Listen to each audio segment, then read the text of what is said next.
Your Eminence, the Bishop, Your Excellency, the President of the Republic of Kenya, Mheshimiwa William Samoei Ruto, and all the protocols to be observed, na kanisa yote. Bwana Yesu asifiwe. Bwana Yesu asifiwe tena. Mheshimiwa Rais, katika mpango yako ya kufanya Kenya Singapore, Kiambu will be the headquarter of that Singapore, because jana wakati wa mashujaa wa Jamhuri ulituambia unatuletea expressway kutoka pale museum ifike Thika. Tumpigie makofi. Hii barabara ingine ya kutoka pale Mau Summit kwenda Rironi inaanza pa Kiambu. Na pia mwezi wa pili tunapata the dual carriage ya kutoka pale Kiambu Road mpaka Duberi. Si hiyo ni Singapore capital ya hapa? Na Mheshimiwa Rais, kelele ya chula isikufanye ukuja hapa Mount Kenya. Hawa niambia na nimuwe mudo itago Jeruthega. Si mnajua Jeruthega? Si mnajua Jeruthega? Na tuotohoa toarusi. Mheshimiwa Rais, huyo ni msanii wetu wa hapa Mount Kenya. Na wasanii walinituma nikuambie kwamba juzi ulitusaidia katika maombolezi ya msanii anaitwa Betty Bayo. Na tulipokea shilingi milioni 5 ukasaidia familia.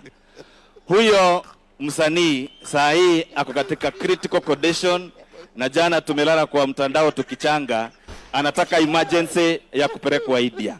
Na wakaniambia nikuje nikuambie utushikirie ili aweze kupelekwa India apate matibabu. Bwana Yesu awabariki, na kwa mapenzi ya Mwenyezi Mungu na kura zenu 2027 nitakuwa seneta wa jimbo ya Kiambu. Mungu awabariki.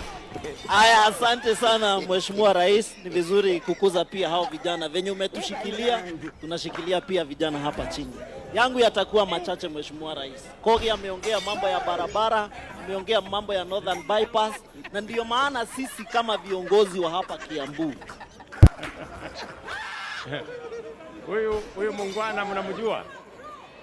Anang'ang'ana sana Mazima. Sasa ile maswali uliuliza ilikuwa ni gani? Ile ya vijana nimejibu. Haya, na hiyo mgonjwa yako msanii. God have mercy upon us. Jeruthega. Akona kanza. Haya. Nitakutafutia milioni 2 ukuje kesho. Lakini yeye huyu senator wetu anaitwa nani huyu? Kogi. Ametuletea 1,100, mpigeni makofi.